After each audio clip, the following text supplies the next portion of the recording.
Good morning students. यह BA part third की economics subject की क्लास है, जिसमें हम इकोनॉमिक्स का पेपर सेकंड है राजस्थान की अर्थव्यवस्था, उसका एक नया टॉपिक आज हम शुरू करेंगे, राजस्थान की भौतिक रचना। राजस्थान का निर्माण वर्तमान में आप सभी स्टूडेंट्स जो राजस्थान का वर्तमान स्वरूप देख रहे हैं, यह वर्तमान राजस्थान राज्य आज़ादी के बाद इसके निर्माण की प्रक्रिया 9 साल तक 7 चरणों में संपन्न हुई। यह 17 मार्च 1948 को प्रारंभ होकर 1 नवंबर 1956 तक चली, जिसके अंतर्गत विभिन्न वार्ताओं संधियों के पश्चात विभिन्न देशी रियासतों, ब्रिटिश शासित प्रदेश एवं 3 चीफशिपों का एकीकरण किया गया। राजस्थान की अर्थव्यवस्था पढ़ते समय सभी स्टूडेंट्स ये अनुभव करेंगे कि यह सब्जेक्ट एक तरह से इंटरडिसिप्लिनरी अप्रोच से पढ़ा जाता है।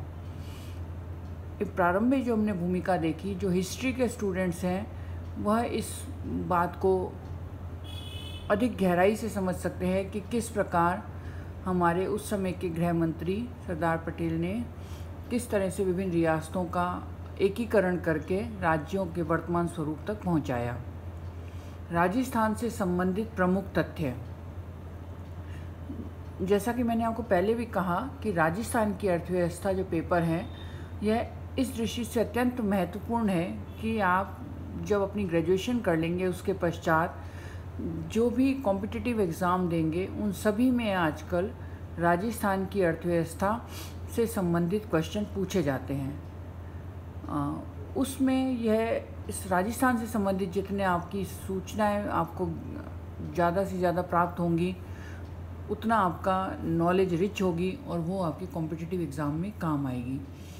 तो राजस्थान की अर्थव्यवस्था पेपर पढ़ने से पहले, जैसे हम इसके और टॉपिक पढ़ते जा रहे हैं, आप एक अपना नोट्स बना लीजिए जिसमें राजस्थान से संबंधित प्रमुख तथ्य आपके धीरे धीरे एकत्रित होते रहें और आपको वो याद हो जाएं, ताकि आप हर चैप्टर में उनका उपयोग कर सकें और जो विभिन्न बहुविकल्पीय प्रश्न आएंगे आपके सामने एग्ज़ाम में या उसके पश्चात भी, उसमें आप इन तथ्यों का उपयोग कर सकते हैं। आप नोट कर लीजिए, राजस्थान में कुल जिलों की संख्या है वर्तमान में 33। राजस्थान में कुल गांव, यह भी जनगणना के समय गिने जाते हैं। 2001 में ये 41,353 थे, जो अब बढ़कर 2011 की जनगणना के अनुसार 44,672 हो गए हैं। विधानसभा की सीट 200 हैं, लोकसभा सीट 25 का चुनाव यहाँ से होता है और राज्यसभा की सीट 10 हैं। अब इस इंटरडिसिप्लिनरी अप्रोच के हिसाब से जिनके पास राजनीति विज्ञान विषय है वह इस संबंध में डिटेल में पढ़ते हैं। क्षेत्रफल की दृष्टि से राजस्थान का क्षेत्रफल 3.42 लाख किलोमीटर है। यह भारत का सबसे बड़ा राज्य है। जनसंख्या यहाँ की 2011 की जनगणना के अनुसार 6.85 करोड़ है और पूरे भारत के राज्यों का में राजस्थान का 8वां स्थान है। घनत्व की दृष्टि से देखें कि एक प्रति वर्ग किलोमीटर में कितने लोग निवास करते हैं, तो राजस्थान में जनसंख्या का घनत्व है 200 व्यक्ति, जो भारत के औसत से काफ़ी कम है, क्योंकि क्षेत्रफल की दृष्टि से राजस्थान एक बड़ा राज्य है। राजस्थान की भौतिक रचना, भारत के पश्चिम भाग में स्थित उष्ण कटिबंध, जिसको उष्ण मरुस्थल प्रदेश कहते हैं, वह राजस्थान की विशेषता है। राजस्थान का विस्तार गंगानगर से बांसवाड़ा जिले तक उत्तर से दक्षिण तक है और धौलपुर से जैसलमेर तक पूर्व से पश्चिम तक है। जो ज्योग्राफी के स्टूडेंट्स हैं, जिनका ऑप्शनल विषय ज्योग्राफी भी है, वह इस बात से अच्छी तरह परिचित होंगे कि राजस्थान का राजनीतिक और भौतिक विभाग वाला जो मैप होता है, उसकी सहायता से हम राजस्थान की अर्थव्यवस्था को अधिक सरलता से समझ सकते हैं।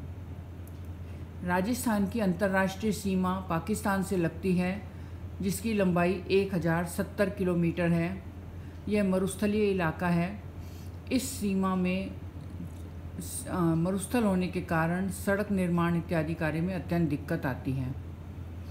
राजस्थान के पड़ोसी राज्य पंजाब, हरियाणा, उत्तर प्रदेश, मध्य प्रदेश एवं गुजरात हैं।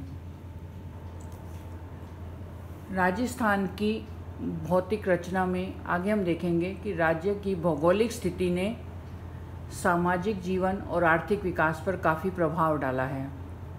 यहाँ की सबसे प्रमुख विशेषता है थार मरुस्थल, जो राजस्थान के 61% क्षेत्रफल पर फैला हुआ है, जिसमें 40% जनसंख्या निवास करती है। दूसरी विशेषता है अरावली पर्वतमाला।